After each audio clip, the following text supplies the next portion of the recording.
ജുബിനേജ ആഗ്രഹ അഭിലാഷ്. എനിക്ക് അറിയേണ്ടത് ഇപ്പം നിങ്ങൾ കുറേ മിഷൻ ട്രിപ്സ് ആയി. ജുബിനേജ എത്ര മിഷൻ ട്രിപ്സ് ആയി? 4-5 നമ്മൾ കുറേ മിഷൻ ട്രിപ്പിലൊക്കെ ഒരുമിച്ച് പോയി. ഓരോ മിഷൻ ട്രിപ്പിലും എനിക്കറിയേണ്ട 2 കാര്യങ്ങൾ. അതായത് ഒന്ന്, പേഴ്സണലി നിങ്ങളെ എങ്ങനെ ഇമ്പാക്ട് ചെയ്തു. രണ്ടാമത്, മിനിസ്ട്രി വൈസ്, അതായത് നിങ്ങൾ ഓരോ പ്രാവശ്യം തിരിച്ചിവിടെ വന്നപ്പോഴൊക്കെ ഇവിടെ മിഷൻ ഫീൽഡിലൊക്കെ എന്താ സംഭവിക്കുന്നത് അതിനെക്കുറിച്ചുള്ള ഓരോരുത്തരുടെ. ഒന്ന്, ഇവിടുത്തെ ആൾക്കാരുടെ ദാഹം നമുക്ക് നാട്ടിലെ പോലെ അല്ല. കാര്യം കുറച്ചുകൂടെ ഭയങ്കര എന്നാ ഉത്സാഹികൾ, ദൈവവചനം കേൾക്കാനും ആ ക്രിസ്തുവിന്റെ വെളിപാട് കേൾക്കുവാനും നാട്ടിലുള്ള ഒരു ഉത്സാഹികളാണ്. പക്ഷെ ഒരു ഡിഫറെന്റ് ടൈപ്പ് ഓഫ് അതെ വളരെ വാഞ്ചയോടുകൂടി നിൽക്കുന്നവർ. കൂടെ ഉള്ളവരാണ് ഇവിടെ. ആളുവണ്ടികളിലൊക്കെ കിലോമീറ്ററുകൾ ദൂരത്ത് നിന്ന് ആൾക്കാർ വരുന്നത് ഒരു മീറ്റിങ്ങിനെ അവരെങ്ങനെ കൈക്കൊള്ളുന്നു. ചിലർ കണ്ടു. കഴിഞ്ഞ നാഗ്പൂർ സെക്കൻഡ് ടൈമാണ്. നാഗ്പൂർ വന്ന ആൾക്കാർ സ്റ്റേ ചെയ്യുകയോ മീറ്റിങ്ങിന് വേണ്ടി സ്റ്റേ ചെയ്യുകയും ടെൻറ്റുകളിൽ താമസിച്ച് ഭക്ഷണം പാകം ചെയ്ത് ഒരു പാർശ്വനിയിൽ വന്ന് അവിടെ എനിക്ക് 50 ഇയേഴ്സിലേതോ ഫസ്റ്റ് മീറ്റിംഗ് ആണ്. ആൾക്കാർ ഏതോ ദൂര സ്ഥലത്തുനിന്ന് ഹില്ലി ഏരിയ എന്നൊക്കെ ബസ്സൊക്കെ ട്രാക്ടറിലൊക്കെ ആൾക്കാർ വന്നു. അങ്ങനെയാണ് ഫ്ലാറ്റിൻ്റെ മുകളിൽ ആൾക്കാർ കൂട്ടമായി നിന്ന് മീറ്റിങ്ങുകൾ കാണുന്നു. അതുപോലെ ഈ രോഗികളെയൊക്കെ കൊണ്ടുവരാൻ അവർ കാണിക്കുന്ന എന്തൂസിയാസം അത് ഭയങ്കരമായിട്ട് എടുത്തു പറയേണ്ട ഒന്ന്. കട്ടിലേലും കസേരയിലും ഒക്കെ തളർന്നു കിടക്കുന്ന രോഗികളെ വിശ്വാസത്തോടെ കൊണ്ടുവരുന്നു. ഇപ്പോൾ ലാസ്റ്റ് പാശുവിനിൽ തങ്കുറാർ ശുശ്രൂഷിക്കുന്ന സമയത്ത് കട്ടിലെ ഒരാളെ കൊണ്ടുവരിക. അവർ വിശ്വാസത്തോടെ കൊണ്ടുവരുന്ന മീറ്റിംഗ് അവസാനിക്കുന്ന മുമ്പ് ആൾ എഴുന്നേറ്റ് നടക്കുക.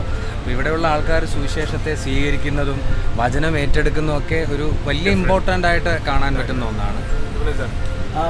ശരിക്കും ആഗ്രഹ ബ്രദർ പറഞ്ഞതുപോലെ തന്നെ ഇവിടുത്തെ ആൾക്കാരുടെ വിശ്വാസം ഭയങ്കരം. അതായത് നാട്ടിലൊക്കെ ആണെങ്കിൽ അല്ലേ, നാട്ടിലെ ഏറ്റവും ബെസ്റ്റാണ്. നാട്ടിൽ ശരിക്കും സുവിശേഷം നോർത്തിലോട്ട് വന്നതെന്ന് വേണമെങ്കിൽ പറയാം.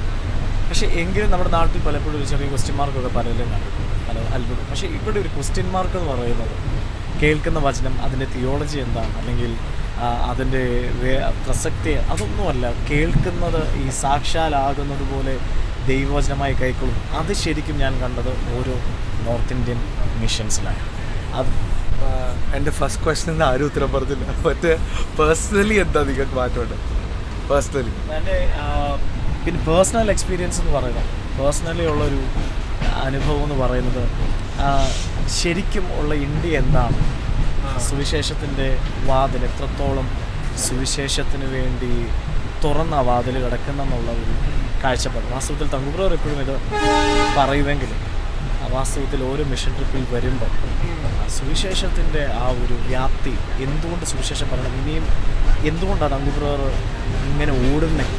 വേണമെങ്കിൽ കോട്ടയത്ത് നിൽക്കാം, കുറച്ചുകൂടെ സഭ വളർത്താം, സഭ നന്നായിട്ട് വളർന്നുകൊണ്ടിരിക്കുന്നത്, പക്ഷേ കുറച്ചുകൂടെ കോൺസെൻട്രേറ്റ് ചെയ്യാനുള്ള എല്ലാ ചാൻസും. പക്ഷേ എന്തുകൊണ്ട് ഓടുന്നു എന്നുള്ളതിൻ്റെ അതിൻ്റെ ഒരു എക്സാക്റ്റ് ഇമ്പാക്റ്റ് മനസ്സിലായത് ഓരോ മിഷൻ ട്രിപ്പിലും. അതുപോലെ പ്രാർത്ഥിക്കാനും ആത്മാക്കളെ നേടാനും കുറേ കൂടെ വാഞ്ച കൂടി. കാര്യം വിപരീതമായ സാഹചര്യങ്ങളിൽ ഒരു സഭ എങ്ങനെ വിശാലമാകുന്നു എന്നുള്ള കാണാനിട. അഹമ്മദ് നഗറിലെ സഭ 40,000-ലധികം വളരെ ചലഞ്ചസിലൂടെ പോകുന്ന സഭകൾ, ആത്മാക്കൾ കൂടി വരുന്നത് കാണുമ്പോൾ പേഴ്സണലി ഈ മിഷൻ എല്ലാം കഴിഞ്ഞ് വരുമ്പോൾ നമുക്കും ഒരു ദാഹം വർദ്ധിക്കുകയാണ് ചെയ്യുന്നത്. ശരിയാണ്, ഒരു ലെവൽ കൂടുതൽ അങ്ങ് ദാഹം കൂടുതൽ. പ്രത്യേകിച്ച് നമ്മുടെ തങ്കുപോലെ പറയുന്ന പോലെ തന്നെ 8 ബില്യൺ സോൾസ് എന്ന് പറയുന്ന വലിയൊരു ഭാഗത്തിന് നമ്മളും കൂടെ പാർട്ടാകുമ്പോൾ ഭയങ്കര സന്തോഷമാണ്. വാസു നമ്മൾ കാണുന്നതിനുപരി നോർത്ത് ഇന്ത്യയിൽ ആൾക്കാരെ ദാഹത്തോടെ നിൽക്കുന്നത് കാണുമ്പോൾ അവരെ ഇല്ലാത്ത സാഹചര്യങ്ങളിൽ അവരത്രയും ടൈം എടുത്ത് ഓരോ മീറ്റിങ്ങിന് വരുന്നത് കാണുമ്പോൾ നമുക്കൂടെ ഉത്സാഹം വരും. എനിക്ക് ഒത്തിരി പേഴ്സണലി ഓരോ പ്രാവശ്യം മിഷൻ ട്രിപ്പ് കഴിയുമ്പോഴും ഒന്ന് ശരിയാണ്, നമുക്ക് ഇവിടുത്തെ ആൾക്കാരുടെ അവിടെ നിന്ന് ഉണ്ടാകുന്ന ഒരു വലിയൊരു ബേർഡൻ നമ്മളുടെ ഉള്ളിലുണ്ടെങ്കിലും ഞാൻ കുറേ കാര്യങ്ങൾ ഈ തങ്കപ്പായിൽ നിന്ന് പഠിക്കുകയും നമ്മുടെ ടീമിലുള്ള ഓരോരുത്തരിൽ നിന്ന് പഠിക്കുകയും, കാരണം ഓരോരുത്തർ അവരുടേതായ ഡിഫറെൻ്റ് ആണ്, ഭയങ്കര ബ്യൂട്ടിഫുള്ളാണ് കർത്താവ് ഉപയോഗിക്കുന്ന കാര്യങ്ങളും അതിൽ നിന്നൊക്കെ മനസ്സിലാക്കുകയും നമ്മൾ കർത്താവിനോട് ഇനിയും എത്ര അധികം കർത്താവിനെ സ്നേഹിച്ച് ഇനി എത്ര അധികം കർത്താവിനെ കൊണ്ടുവന്നുള്ളൊരു ഓർമ്മയില്ല ഓരോ പ്രാവശ്യം തിരിച്ചു വന്ന് നിൽക്കുന്നതൊക്കെ. ഇപ്പം നേരത്തെ പറഞ്ഞ പാർശ്വനിയിൽ ഞാനും കണ്ടതാണ് ആ ഒരു ബെഡിൽ ഒരാളെ കൊണ്ടുവന്നു. നമ്മൾ ബൈബിളിലൊക്കെ വായിക്കുന്ന പോലെ ഒരാളെ ബെഡിൽ കൊണ്ടുവന്നു, ആളവിടെ എഴുന്നേറ്റ് നെക്സ്റ്റ് ഡേ സാക്ഷ്യം പറയുന്നു. അങ്ങനെ നിങ്ങൾക്ക് ഭയങ്കര ഡിഫൈനിങ് ആയിട്ട് തോന്നിയ നിങ്ങൾ കണ്ട സൗഖ്യങ്ങളോ അങ്ങനത്തെ എന്തെങ്കിലും ആൾക്കാരുടെ റെസ്പോൺസോ അങ്ങനത്തെ എന്തെങ്കിലും മൊമെൻറ്റ്സ് ഉണ്ടെങ്കിൽ? അങ്ങനെയുണ്ട്. നമ്മൾ എനിക്ക് തോന്നുന്നു അഹമ്മദ് നഗറിലാണെന്ന് തോന്നുന്നു, മീറ്റിങ്ങിന് ശേഷം ബ്രദറിന് ഇറങ്ങാൻ പറ്റാതെ സ്റ്റേജ് എൻ്റെ ലൈഫിൽ ആദ്യമായിട്ടാണ് അങ്ങനെ ഒരു സംഭവം. ഒരു ശുശ്രൂഷ കഴിഞ്ഞ് ദേവദാസൻ ഇറങ്ങുമ്പോൾ ജനം അതുപോലെ ആ വചനത്തെ ഏറ്റെടുക്കുന്നതും നമുക്ക് മുന്നോട്ട് പോകാൻ പറ്റാതെ ഗേറ്റ് ക്ലോസ് ചെയ്തു. അവർ ഗേറ്റ് ക്ലോസ് ചെയ്തു. വാഹനത്തിനകത്തോട്ട് ബ്രദറിന് കയറാൻ പറ്റുന്നില്ല. ഞാൻ വാഹനം വരെ എത്തിക്കാൻ തന്നെ എത്ര പാടാണ്. ഓൾമോസ്റ്റ് ഒരു മോബ്ഡ് ആയിരിക്കുന്ന ഒരു സിറ്റുവേഷൻ എങ്ങനെ പുറത്തു വരുന്ന ടീം പാനിക്കായി. കാര്യം അതെ ഇവിടെ നമ്മൾ അവര് പ്രാർത്ഥിക്കാനൊന്നും അല്ല, അവർ ജസ്റ്റ് ഒന്ന് വന്നിങ്ങനെ തൊടാൻ വേണ്ടിയിട്ടാ അവരവിടെ നിന്ന് സംസാരിക്കാൻ. ഞാൻ ഓർക്കുന്നുണ്ട്, ബ്രദറിനെ കണ്ട് പ്രാർത്ഥിക്കാൻ വന്ന ബ്രദറിൻ്റെ അടുക്കേ വരാൻ പറ്റുന്നില്ല. അവർ ഹിന്ദിയിൽ എൻ്റെ ഇടയ്ക്ക് വന്നിട്ട് പറയുക, നീയെങ്കിലും പ്രാർത്ഥിച്ചാൽ മതി, എനിക്ക് വേണ്ടി ഒന്ന് പ്രാർത്ഥിക്കാമോ എന്ന് ചോദിച്ചു. അതുപോലെ അവർ ദാഹത്തോടെ അവിടെ തന്നെ ആ തിരക്കിൻ്റെ ഇടയിൽ തന്നെ ഒരു മോള് വണ്ടിയുടെ പുറകെ ഓടി മെയിൻ റോഡിന്റെ അവിടം വരെ ഓടി തങ്കൂർ പ്രാർത്ഥിച്ച സൗഖ്യമാവുകയും ഓർക്കുന്നുണ്ട്. അത് ആ സിസ്റ്റർ എത്ര ദൂരത്തു നിന്ന് ട്രാവൽ ചെയ്ത് ആ 3 ദിവസത്തിന് വേണ്ടി വന്ന് അറ്റൻഡ് ചെയ്ത് നേരത്തെ ഒരു മീറ്റിങ്ങിന് സൗഖ്യമായി. ഈ സിസ്റ്റർ അവിടെ പോയി സുവിശേഷം പറഞ്ഞ് അവിടെ ആത്മാക്കളെ നേടി. സോ ആ ദാഹം എത്ര നാൾ കഴിഞ്ഞ് ചിക്കൽധാരയിലെ യൂത്ത് ക്യാമ്പ് മീറ്റിംഗ് കഴിഞ്ഞിട്ട് നൈറ്റ് എനിക്ക് തോന്നുന്നു ഒരു 10 മണിക്ക് ശേഷം മീറ്റിംഗ് വൈൻഡപ്പ് ചെയ്തു. തങ്കൂർ ഭക്ഷണം കഴിക്കാൻ വേണ്ടി പോകുന്ന സമയത്ത് ഈ മീറ്റിംഗ് കഴിഞ്ഞ് കുഞ്ഞുങ്ങൾക്ക് അടങ്ങിയിരിക്കാൻ പറ്റാതെ എൻ്റെ ഗ്രൗണ്ട് അവർ വർഷിപ്പ് ചെയ്യുന്നത്, മഴയത്ത് അവർ വർഷിപ്പ് ചെയ്യുന്നതും ഭയങ്കര മനോഹരമായിരുന്നു. അവർ കർത്താവിനെ ഏറ്റെടുക്കുന്നതും വിമർശനങ്ങളില്ലാതെ സ്നേഹത്തോടെ കർത്താവിനെ ഏറ്റെടുക്കുന്നത്. അതുപോലെ തന്നെ ഓരോ പ്രാവശ്യം ഓരോ മിഷൻ ട്രിപ്പിലും കാണുന്ന വളരെ എക്സൈറ്റിംഗ് ഉള്ളൊരു സംഭവം, ഒത്തിരി യൂത്ത് അവർ ഓൾറെഡി ഉപയോഗിക്കപ്പെട്ടുകൊണ്ടിരിക്കുന്നവരാണെങ്കിൽ പോലും തങ്കു ബ്രദറിനോട് അവർ അറ്റാച്ച്ഡ് ആവുകയും തങ്കു ബ്രദറിനെ അവരൊരു സ്പിരിച്വൽ ഫാദറായിട്ട് ഒരു ഫാദർ ആ ഒരു രീതിയിൽ അത് കാണുകയും പിന്നീട് അവർ തങ്കു ബ്രദറിനെ സ്ഥിരമായിട്ട് വിളിക്കും. പിന്നീട് പലപ്പോഴും മിഷൻ ട്രിപ്പുകളിൽ അവരെ കാണുന്നത് പിന്നെ കണ്ടതുപോലെയല്ല, വളരെ ശക്തമായിട്ട് ഉപയോഗിക്കപ്പെടുന്ന വലിയ ദേവദാസന്മാരായിരുന്നു. ഞാൻ ഇപ്പം അടുത്ത ഈ കാര്യം ചോദിക്കാൻ വരികയാണ്. ഇവിടെ വന്ന് കൂടുതലും കാണുന്ന ഒരു കാര്യമാണ്, ഓരോ പ്രാവശ്യം മിഷൻ ട്രിപ്പ് കഴിയുമ്പോഴും അവർക്കൊരു ഫാദറിന് കിട്ടിയ പോലെയാണ് അവർ ബിഹേവ് ചെയ്ത് പോകുന്നത്. നമ്മൾ 1-2 എക്സ്പീരിയൻസ് നമ്മൾ കേൾക്കുകയും ചെയ്തു. അവർ ദൈവസ്നേഹം യഥാർത്ഥത്തിൽ ഉണ്ടെന്നുമൊക്കെ ഇവിടെ വന്ന് നമ്മൾ നിൽക്കുന്ന അവരോട് ഇടപെടുന്ന രീതികളും എല്ലാം സാധാരണ ഇപ്പോൾ നമ്മളൊക്കെ മനസ്സിലുള്ളത് ഇപ്പോൾ ഇങ്ങനെ ഒരു ദിവസം വന്നാലും കുറച്ച് റിസർവ്ഡായി ക്ലോസ്ഡ് റൂമിൽ ഇരുന്ന് കാര്യങ്ങൾ ചെയ്യുന്നതാണ്. പക്ഷേ തങ്ങൊപ്പം ഇവിടെ വന്നു കഴിഞ്ഞാൽ ഫുൾ ടൈം ഗ്രൗണ്ടിൽ വരുന്നു, പ്രാർത്ഥിക്കുന്നു, ഒരുമിച്ച് കഴിക്കുന്നു, അവരോട് സംസാരിക്കുന്നു. അത്രയും ഈസി ആയിട്ട് അവരുടെ കൂടെ തന്നെ നിൽക്കുന്നു. അതുമല്ല, നമ്മൾ ആദ്യം വന്ന അതേ സ്ഥലത്ത് തന്നെ പിന്നെ വന്നപ്പം ക്രൗഡ് തന്നെ അല്ലേ നേരെ ഡബിൾ ആകുന്ന കണ്ട്.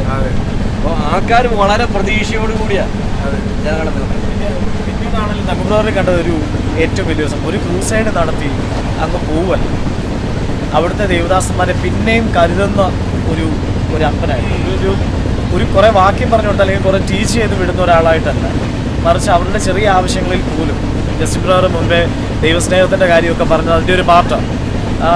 അവരുടെ ചെറിയ കാര്യങ്ങളിൽ പിന്നീട് അവരുടെ ജീവിതത്തിൽ ഉണ്ടായ പല ദുരവസ്ഥയും തങ്കു ബ്രദർ പിന്നീട് ഇറങ്ങി നിൽക്കുന്നത് കാണാനിടയായി. എനിക്ക് മറക്കാൻ പറ്റാത്ത ഒരു മൊമെന്റ്. അപ്പം നമ്മൾ സൗഖ്യങ്ങൾ എക്സ്പെക്ട് ചെയ്യുന്നുണ്ട്, heavenly feast, miracles, healings expect ചെയ്യുന്നത്. പക്ഷെ ഞാൻ ഒരിക്കലും മറക്കത്തില്ല, അഹമ്മദ് നഗറിൽ അന്ന് വിനോദ് ബർ സ്റ്റേജിലാണ്. വിനോദ് ബർ അപ്പുറത്തെ സൈഡിൽ നിൽക്കുക, ഞാനിപ്പറേ ഈ ഒരു എൻഡിൽ നിൽക്കുക. അങ്ങപ്പോൾ ഈ പെന്തക്കോസ്റ്റ് പോലെ പോലീസ്മെൻ ഫയർ എല്ലാവരുടെ വെളിയിൽ പറയുന്ന കാര്യം ഞാനപ്പോൾ സ്റ്റേജിലുണ്ട്. അഹമ്മദ് നഗർ ഫുൾ ഗ്രൗണ്ടാണ്. അങ്ങനെ പറയുക ഇപ്പം ദ ഫയർ വിൽ ഫോൾ എന്ന് പറയും. ഞാൻ എൻ്റെ കൺമുമ്പിൽ കാണുക ഫുൾ ഗ്രൗണ്ട് ഒരു വേവ് പോലെ. ആ ഫുൾ ഗ്രൗണ്ടിൽ ഓരോ സൈഡിലും ആൾക്കാരെല്ലാം അങ്ങ് കരയുന്നു, ചാടുന്നു, മറിയുന്നു. ഈ acts of the apostles chapter 2 ഒരു ഗ്രൗണ്ടിൽ വന്നാൽ എങ്ങനെയായിരിക്കുമോ എക്സാക്ട്ലി അതാ അവിടെ. ഞാൻ ഒരിക്കലും മറക്കും. ഞാൻ അങ്ങനെ കേട്ട് ഞാനത് അന്ന് തങ്ങപ്പെടുത്ത് പറയുകയും ചെയ്തു. ഇപ്പോഴത്തെ എക്സ്പെക്ടേഷൻ എനിക്ക് ഞാൻ പറഞ്ഞപ്പോൾ നിങ്ങളെ കേൾക്കാറുണ്ട്. എന്താ ഇപ്പോഴത്തെ മീറ്റിൽ എക്സ്പെക്ട് ചെയ്യുന്നതും നമ്മളിപ്പം എൻവിഷൻ 2025 വല്ലതും സംഭവിക്കാൻ പോവാ. നമുക്കെല്ലാവർക്കും അറിയാം വെല്ലി ഫീസ്റ്റ് തന്നെ അടുത്ത ഷിഫ്റ്റ് നടന്നു കഴിഞ്ഞു. സോ ഇപ്പോൾ എന്താ എക്സ്പെക്ടേഷൻ ഈ പ്രാവശ്യത്തെ?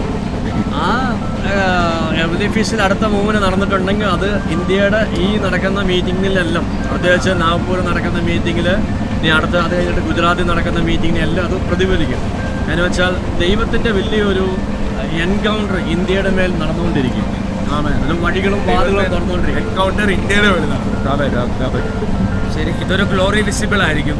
നമുക്ക് കണ്ണുകൊണ്ട് കാണാൻ പറ്റുന്ന നാഗ്പൂരിൽ ഗ്രേറ്റ് തിങ്സ് സംഭവിക്കുന്നത് നമുക്ക് കാണാൻ സാധിക്കും. ആമേൻ. നാഗ്പൂർ എന്ന് പറയുന്നത് ഇന്ത്യയുടെ ഹൃദയഭൂമിയെന്ന് ഞാൻ വിശ്വസിക്കുന്നു. ഈ മീറ്റിംഗ് ഇന്ത്യയുടെ ഹൃദയഭൂമിയിൽ നിന്നും ഒരു വലിയ ഉണർവിൻ്റെ ഹൃദയഭൂമിയായി ഇവിടുന്ന് ആരംഭിച്ച് മുഴുവൻ ഇന്ത്യയിലും കത്തുന്നൊരു വലിയ ഉണർവിൻ്റെ തീയിലേക്ക് ഈ മീറ്റിങ്ങിന് മുഖാന്തരമാവും. ഒത്തിരി ദൈവദാസന്മാർ ഈ മീറ്റിങ്ങിൽ പുതുതായി എഴുന്നേൽക്കും. നമ്മൾ ഇതുവരെയും കണ്ടിട്ടില്ലാത്ത വലിയ പരിശുദ്ധാത്മാവിൻ്റെ മൂവ്മെൻറ്റ് നമ്മൾ ഈ മീറ്റിങ്ങിൽ കാണാൻ പോവുകയാണ്.